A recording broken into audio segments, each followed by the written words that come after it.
ललित मोदी का नाम आज आईपीएल के साथ जुड़ता है, लेकिन उनकी जर्नी सिर्फ एक क्रिकेट लीग तक सीमित नहीं थी। उन्होंने बाद में क्लेम किया कि शशि थरूर जैसे पॉलिटिकल हैवीवेट उन्हें डायरेक्ट धमकियां दे रहे थे। आईपीएल की कोची फ्रेंचाइजी के स्टेक ओनरशिप में ना एलिज्ड करप्शन को उन्होंने एक्सपोज कर दिया। ईडी की रेड्स, इनकम टैक्स के नोटिस और हर तरह से लीगल एक्शंस उनके अगेंस्ट एक्टिवेट होने लगे। मोदी का कहना था कि ये सब एक प्लान्ड पॉलिटिकल रिवेंज था। मोदी ने ओपनली क्लेम किया कि उनको अंडरवर्ल्ड से लेकर पॉलिटिकल एनिमीज तक सबसे थ्रेट मिल रहे थे। सिक्योरिटी, लाइफस्टाइल, सब कुछ एक ग्लैमराइज्ड रनअवे बिलियनियर का पोर्ट्रेयल बन गया था। उनके खिलाफ कुछ भी प्रूफ नहीं हुआ था, लेकिन एक आदमी जिसने क्रिकेट को बिजनेस नहीं ब्लॉकबस्टर बना दिया। It only started 14 years ago. The IPL has become one of the most popular, valuable sports leagues on the planet. जिसकी सोच मैच को सिर्फ ओवर्स तक लिमिट नहीं रख पाई, उन्होंने पूरे फॉर्मेट को ही पलट के रख दिया। Cricket being more than a religion across the country, I see no reason why it shouldn't be bigger than the Premiership. पर जैसे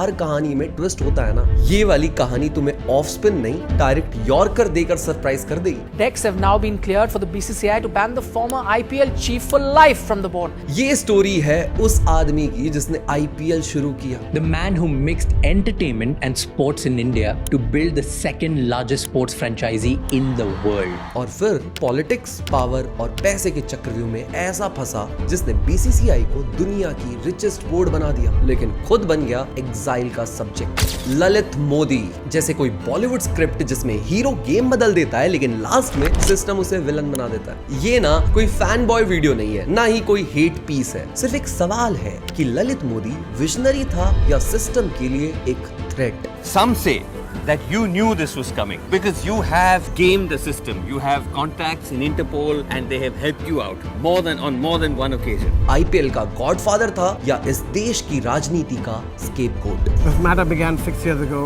Yeah. To date, not a single charge sheet has been filed anywhere in the world. मैं हूं राजीव कुमार और तुम देख रहे हो YBP फिल्मी।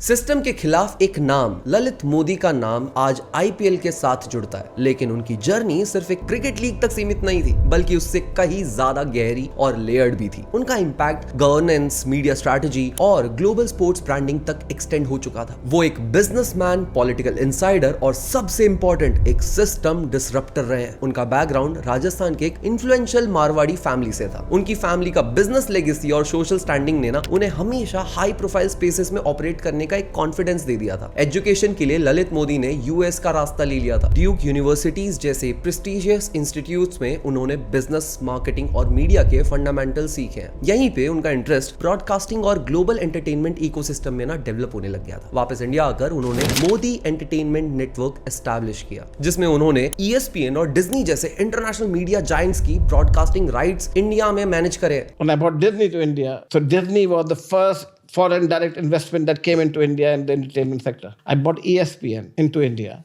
when there was no pay TV in India. ये सेटअप उनके लिए एक मेजर कमर्शियल ब्रेक थ्रू था, जिसने उन्हें मीडिया और कंटेंट बिजनेस का ना रियल वर्ल्ड एक्सपीरियंस दिया। और इसी दौरान उन्होंने देखा कि इंडिया में ना क्रिकेट सिर्फ एक गेम नहीं, एक रिलीजन है, लेकिन उसका स्ट्रक्चर पुराने जमाने का है। उन्होंने अपनी एंट्री राजस्थान क्रिकेट एसोसिएशन के इलेक्शन से शुरू करी और 2004 में उन्होंने वसुंधरा राजे SC इंडिया के सपोर्ट में ना राजस्थान क्रिकेट बोर्ड के प्रेसिडेंट का चुनाव लड़ा और वो जीत गए। ये जीत उनके क्रिकेट पॉलिटिक्स में ना पहली ऑफिशियल एंट्री थी। और उसके बाद उन्होंने बीसीसीआई के एनुअल इलेक्शंस में भी हिस्सा लिया, जहां उनका आरसीए प्रेसिडेंट होना ना उनके लिए वोटिंग पावर लेकर आया। और इसी पॉलिटिकल बेस को यूज करते हुए उन्होंने 2005 में बीसीसीआई के वाइस प्रेसिडेंट की पोजीशन हासिल कर ली और वहीं से उनकी डिसरप्टिव जर्नी शुरू हुई, जिसमें उन्होंने ट्रेडिशनल क्रिकेट एडमिनिस्ट्रेशन को एक मॉडर्न कॉर्पोरेट मॉडल में ट्रांसफॉर्म करने की एक शुरुआत कर दी। वो हर चीज को ब्रांडिंग और बिजनेस के लेंस से देखते थे, चाहे टीम का नाम हो, मैच का फॉर्मेट हो या ऑडियंस को टारगेट कैसे करना है वो हो। एक बार ललित मोदी ने शाहरुख खान को बिल्कुल कैजुअली बोल दिया,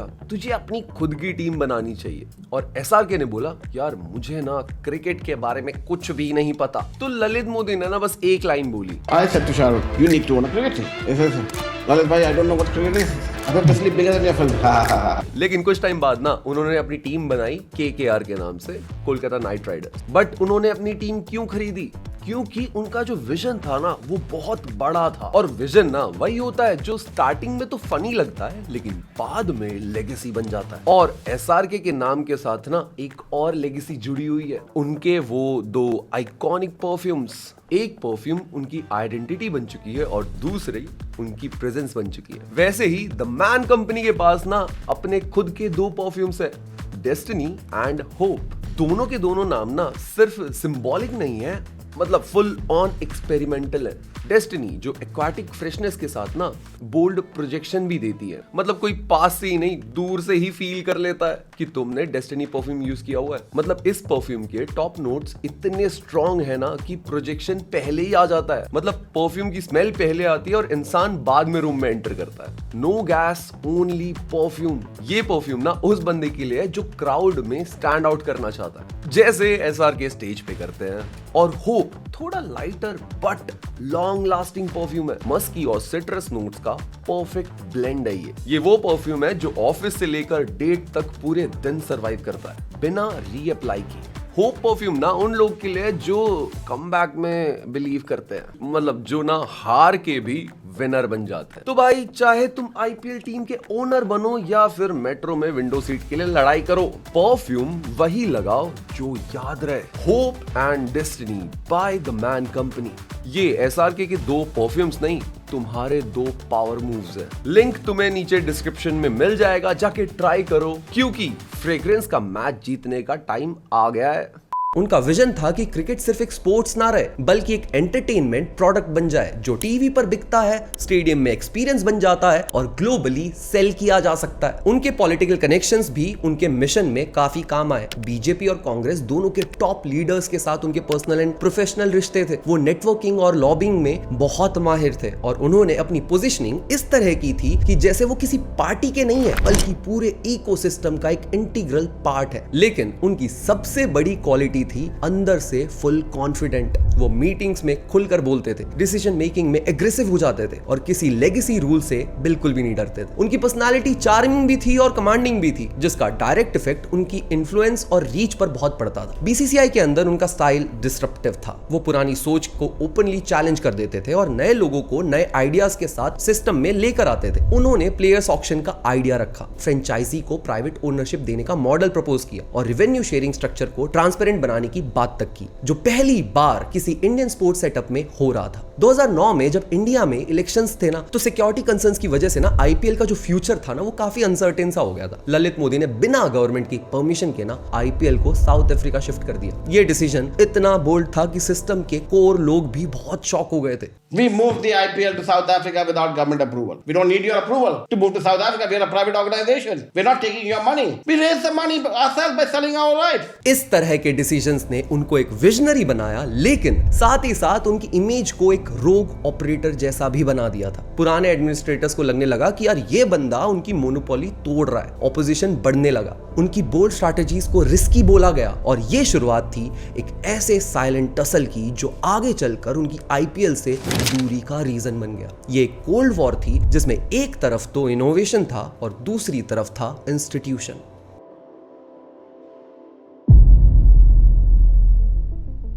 कुछ महीनों में ना एक महा कैंपेन स्टार्ट हुई 2007 के वर्ल्ड कप के बाद, जब पूरी इंडियन क्रिकेट टीम को ना क्रिटिसिज्म फेस करना पड़ रहा था। पर उस टाइम पे एक आदमी क्वाइटली अपने विजन को रेडी कर रहा था। जब लोग रणजी ट्रॉफी और डोमेस्टिक फिक्चर्स के रिजल्ट्स में उलझे हुए थे ना, तब ललित मोदी एक ग्लोबल लीग का ब्लूप्रिंट बना रहे थे। ऐसी लीग जिसमें क्रिकेट सिर्फ स्पोर्ट नहीं हो, एक ग्रैंड शो बन जाए, और उसका नाम था इंडियन प्रीमियर लीग। उन्होंने वर्ल्ड्स बिगेस्ट स्पोर्ट लीग्स जैसे कि NBA, NFL और इंग्लिश प्रीमियर लीग को ना डीपली स्टडी कर लिया था। उन्होंने देखा कि कैसे रीजनल लॉयल्टी, ग्लैमरस पैकेजिंग और बिजनेस इकोसिस्टम मिलकर ना एक स्पोर्टिंग रिवॉल्यूशन क्रिएट कर सकते हैं। और इसी फाउंडेशन पे मोदी ने IPL का कॉन्सेप्ट डिजाइन किया। हर लेवल पे प्लानिंग प्रिसाइज थी, कौन टीम बाय करेगा, कौन प्लेयर कहां से खेलेगा और किस चैनल पर टेलीकास्ट होगा। टीम ओनर्स, ब्रॉडकास्टर, एडवर्टाइजर और सबसे मुश्किल BCCI के कंजर्वेटिव सीनियर ऑफिशियल्स को कन्विंस करना, ये उनका पहला चैलेंज था। आईपीएल का कॉन्सेप्ट सिंपल लगता है हमें, लेकिन उसका एग्जीक्यूशन बहुत ब्रूटल था। हर सिटी की एक टीम, हर टीम के लिए प्लेयर ऑक्शन और हर मैच एक 3 घंटे का स्पेक्टिकल जहां क्रिकेट, ग्लैम और मार्केटिंग साथ साथ चले। एंटरटेनमेंट वैल्यू को इतना ऑप्टिमाइज किया गया कि मैच के अलावा भी ऑडियंस एंगेज रहे। मतलब एड्स में, स्टेडियम में चीयर लीडर्स, ब्रेक में सेलिब्रिटी इंटरव्यूज और pre and post match parties का इंटीग्रेशन। ये एक क्रिकेट लीग नहीं थी, पूरा इवेंट कैलेंडर बन चुका था। टाइम स्लॉट्स को प्राइम टाइम के लिए लॉक किया और ब्रॉडकास्टर से रिकॉर्ड ब्रेकिंग टीवी राइट्स की डील साइन करी। स्टार स्पोर्ट्स और सोनी जैसे चैनल्स के साथ उन्होंने multi year broadcasting right contract finalize करा था, जिसकी वैल्यू पहली बार किसी इंडियन स्पोर्ट के लिए ना $1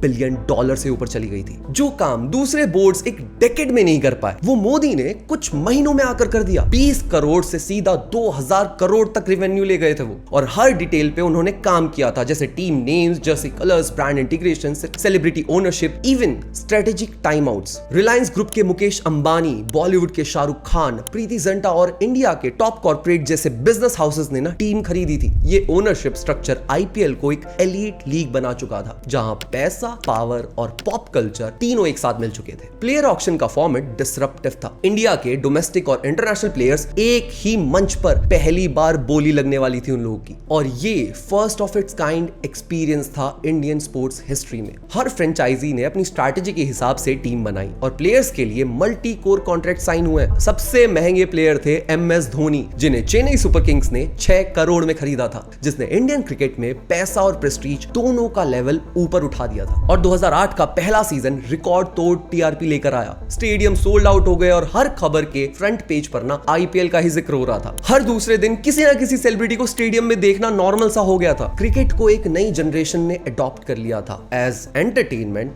not just as a sport. IPL एक एंटरटेनमेंट प्रोडक्ट था जो स्पोर्ट्स के फॉर्मेट में बेचा गया, और इस गेम चेंजिंग विजन के पीछे जो मास्टरमाइंड था ना, वो थे ललित मोदी। लेकिन जब स्पॉटलाइट और सक्सेस दोनों पीक पर होती है ना, तब गेम पलट जाता है। अब कहानी शिफ्ट होती है बैक स्टेज पॉलिटिक्स की तरफ, जहां आईपीएल तो जीत गया, पर मोदी को हराना सिस्टम के लिए जरूरी बन गया।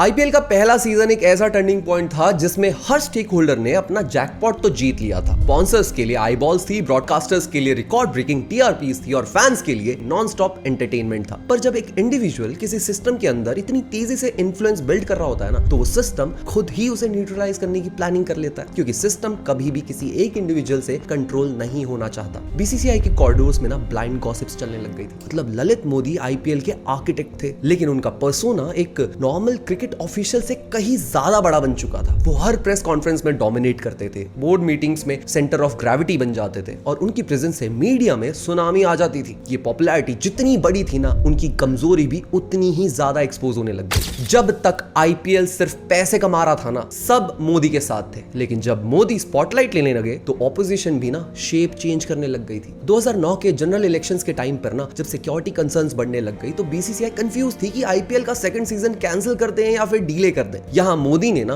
एक मास्टर स्ट्रोक खेल लिया, आईपीएल को पूरा का पूरा साउथ अफ्रीका ही शिफ्ट कर दिया बिना गवर्नमेंट क्लियरेंस के। ये डिसीजन बोल्ड नहीं, एक्सप्लोसिव था। सिस्टम के ट्रेडिशनल गेटकीपर्स के लिए ये एक डायरेक्ट चैलेंज था। उन्होंने बाद में क्लेम किया कि शशि थरूर जैसे पॉलिटिकल हैवीवेट उन्हें डायरेक्ट धमकियां दे रहे थे। I get a call from Shashi Tharoor. How dare you ask about Sunanda Pushkar? Don't you dare ask about Sunanda Pushkar. If you do, I will have you raided by ED tomorrow.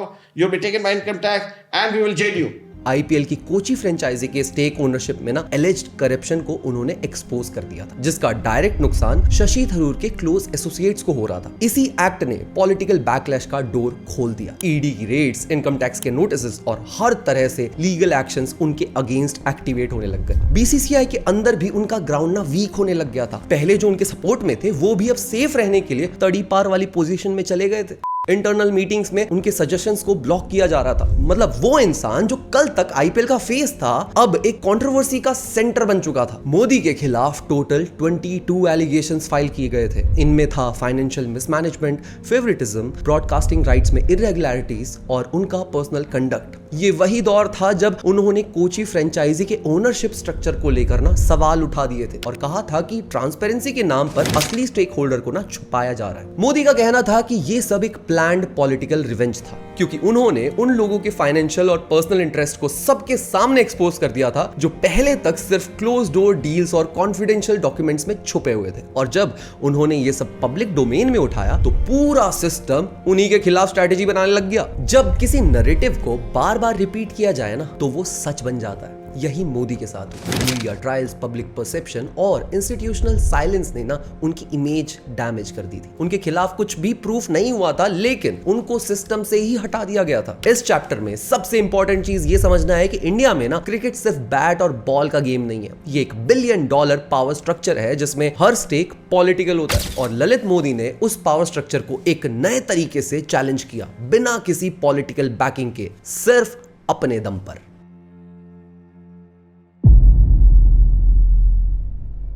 Board room की spotlight से court room के interrogation तक ललित मोदी का transition इतनी तेजी से हुआ कि पब्लिक परसेप्शन उनका पेस को समझ ही नहीं पाई। जो इंसान कल तक आईपीएल का फेस था, वही एक दिन सडन हेडलाइंस में फ्यूजिटिव और फाइनेंशियल फ्रॉड के टैग के साथ छा जाता है। आईपीएल की सक्सेस के बाद जहां उन्हें इंडस्ट्री का आर्किटेक्ट माना जा रहा था, वहीं एकदम से उनकी आइडेंटिटी एक एक्यूज्ड, एक रनअवे, एक पॉलिटिकल आउटकास्ट बन गई। जब ईडी ने उनके खिलाफ पहला समन भेजा ना, तो उन्होंने इंडिया ही छोड़ दिया था। उनका कहना था कि उनकी और उनकी फैमिली की जान को सीरियस थ्रेट मिल रहे हैं। मोदी ने ओपनली क्लेम किया कि उनको अंडरवर्ल्ड से लेकर पॉलिटिकल एनिमीज तक सबसे थ्रेट मिल रहे थे और उनमें एक सबसे बड़ा नाम था दाऊद इब्राहिम का। I got death threats many times from Dawood Ibrahim, and he did try to take shots at me and tried to do it many places, which is all available on the web. उनका कहना था कि जब तक वो India में थे, उनकी मूवमेंट मॉनिटर्ड थी और सिक्योरिटी बिल्कुल जीरो थी। इसी वजह से उन्होंने लंदन जाने का फैसला किया। लेकिन जैसे जैसे लीगल केसेस बढ़ने लग गए और कोर्ट्स ने भी क्लैरिटी नहीं दी रिगार्डिंग हिज रिटर्न और प्रोटेक्शन, उन्होंने लंदन में ही अपना परमानेंट घर बना लिया। वही लंदन जहां से उन्होंने मीडिया के जरिए अपना स्टांस देना शुरू किया था। They say we need you to resign. Why? We have pressure from the political parties, from the Prime Minister downwards. This is Congress. Yes, it's the Congress party. You want to fire me, fire me.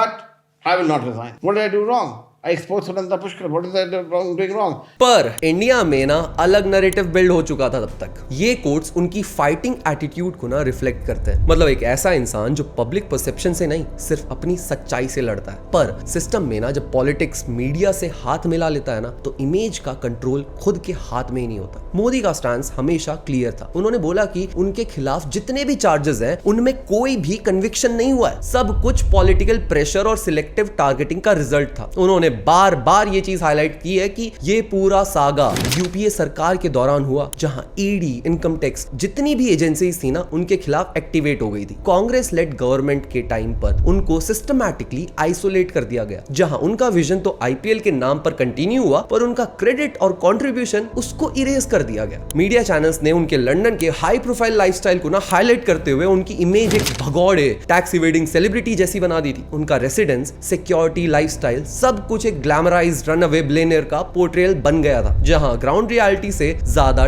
TRP driven headlines चल रही थी। London में भी उनकी जिंदगी low profile नहीं थी। वो पब्लिक अपीयरेंसेस में, एलीट इवेंट्स पर और हाई प्रोफाइल इंटरव्यूज देते हुए दिखे हैं। उन्होंने हर प्लेटफॉर्म पर यह बताया है कि आईपीएल उनका ब्रेन चाइल्ड था और उस लीग से दुनिया पैसा कमा रही है, लेकिन उनको सिस्टम से सिस्टमैटिकली निकाल दिया गया। उन्होंने इस पूरी स्ट्रैटेजी को प्लान्ड कैरेक्टर असैसिनेशन कहा है, एक ऐसा प्रोसेस जहां आदमी को लीगल फ्रंट पर नहीं, परसेप्शन की बैटलफील्ड में हराया जाता है। So your name was only brought up again and I again was because one of the names, by the way. I was not the only name. They were all members of the BCCI.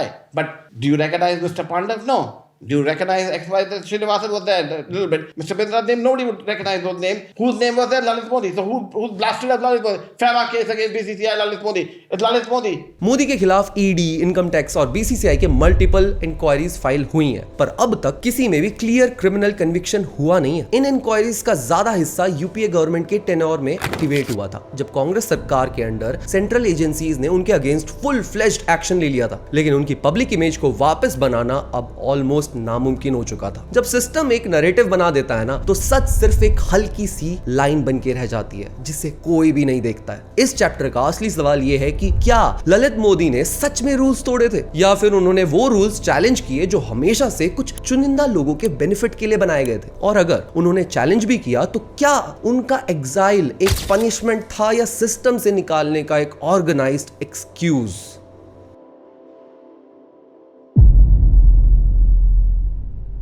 आज Lalit Modi London में रहते हैं, एक plush mention, elite social circle और curated public image के साथ। लेकिन उनकी पर्सनल ब्रांडिंग का कोर एलिमेंट वही है जो उनकी पहचान बन चुका है, द क्रिएटर ऑफ आईपीएल। उनका लाइफस्टाइल आज भी हेडलाइंस बना देता है। डिजाइनर सूट्स, लग्जरी वेकेशंस और एक्सक्लूसिव इवेंट, सब कुछ एक रनअवे टाइकून वाली स्टोरी को फ्यूल करते हैं। पर अगर आप उनके इंटरव्यूज ध्यान से सुनो ना, तो एक चीज क्लियर है कि रिग्रेट उनकी डिक्शनरी में है ही नहीं। Does it bother you It that they used to call you bother me. fugitive?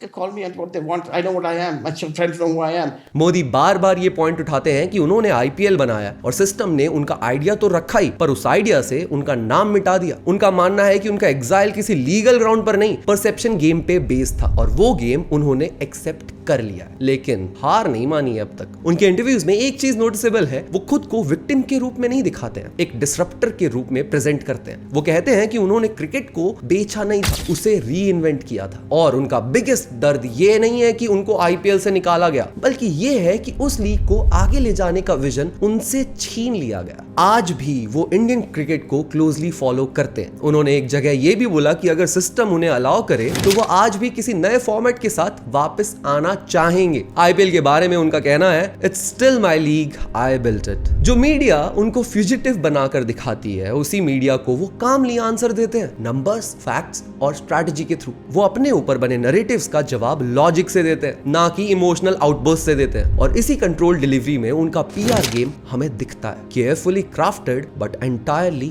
his signature. IPL बनाने वाले को आईपीएल से ही बाहर निकाल दिया। ये आयरनी नहीं है, सिस्टम का डिजाइन था। ललित मोदी ने क्रिकेट को सिर्फ गेम नहीं, एक $1 बिलियन प्रोडक्ट बना दी। हर चीज जो आज के आईपीएल का डीएनए है ना, मतलब franchise, auction, prime time show, celebrity owners, उसका ओरिजिन उनके व्हाइट बोर्ड पे हुआ था। लेकिन क्या ये प्राइस वर्थ था? आईपीएल ने सिर्फ क्रिकेट को पॉपुलर नहीं बनाया है, उसने पूरे क्रिकेट इकोनॉमी का फेस बदल दिया है। आज बीसीसीआई की एनुअल रेवेन्यू 11,769 करोड़ है, अप्रॉक्सीमेटली 1.42 बिलियन, जो आईसीसी की एनुअल 904 मिलियन से काफी ज्यादा है। ये गैप दिखाता है कि आईपीएल और उसके कमर्शियल सक्सेस ने इंडिया को क्रिकेट का फाइनेंशियल सुपर पावर बना दिया। और ये सब शुरू हुआ था ललित मोदी के उस विजन से जो आज भी क्रिकेट के हर फॉर्मेट को इन्फ्लुएंस करता है, लेकिन जिसे अपने ही देश ने एग्जाइल भेज दिया। क्या वो इंसान गलत कंट्री में जीनियस निकल गया, या फिर एक ऐसा आदमी जो सही था पर सिस्टम और यूपीए गवर्नमेंट ने उसके साथ गलत गेम खेल दिया, जहां आइडिया ले लिया पर उस इंसान को उस आइडिया से हटा दिया। ललित मोदी के सपोर्टर्स कहते हैं कि उसने पावर स्ट्रक्चर को हिला दिया था और इसीलिए उसे हटा दिया गया। क्रिटिक्स कहते हैं कि उसने सिस्टम का मिसयूज किया और जब बारी अकाउंटेबिलिटी की आई ना, तो वो लंदन चला गया। लेकिन ग्राउंड रियलिटी कुछ और कह रही है। 2025 तक उनके खिलाफ इंडिया में किसी भी कोर्ट में कोई फॉर्मल क्रिमिनल चार्ज फ्रेम नहीं हुआ है। ईडी और इनकम टैक्स जैसे इंस्टीट्यूशंस ने उनके खिलाफ इन्वेस्टिगेशन जरूर की है, लेकिन कन्विक्शन अभी तक नहीं हुआ है। वनातु में उनकी सिटीजनशिप कैंसिल होने के बाद उन्होंने वहां के कोर्ट में केस भी फाइल किया, जिसका डिसीजन अभी भी पेंडिंग है। खुद मोदी कहते हैं कि legal cases are fiction spread by media. वो आदमी जिसने बैट और बॉल के बीच एक मार्केटिंग एम्पायर खड़ा कर दिया, आज भी शैडो में रहता है, ना फुल्ली क्लियर्ड, ना लीगली कन्विक्टेड। और आईपीएल वो हर साल और बड़ा हो रहा है और महंगा होता जा रहा है। ये कहानी सिर्फ ललित मोदी की नहीं है, ये हमारी हिस्ट्री की वो कहानी है जहां या तो रूल्स तोड़कर तुम जीत सकते हो, या फिर रूल्स फॉलो करके तुम्हें गेम से ही बाहर निकाल दिया जाएगा। मतलब सिस्टम खुद तुम्हें फ्रेम कर देता था। तो आपका क्या मानना है, ललित मोदी विजनरी था या एक विलन था? कमेंट सेक्शन खुला है, जाके कमेंट करो। आपको ये स्टोरी लेयर्ड, ऑनेस्ट और एंगेजिंग लगी है ना, तो यार वाईबीपी फिल्मी को सब्सक्राइब जरूर कर लेना। मैं हूं राजीव कुमार और ये था वाईबीपी फिल्मी प्रेजेंट्स क्रिकेट की सबसे कंट्रोवर्शियल इनिंग्स।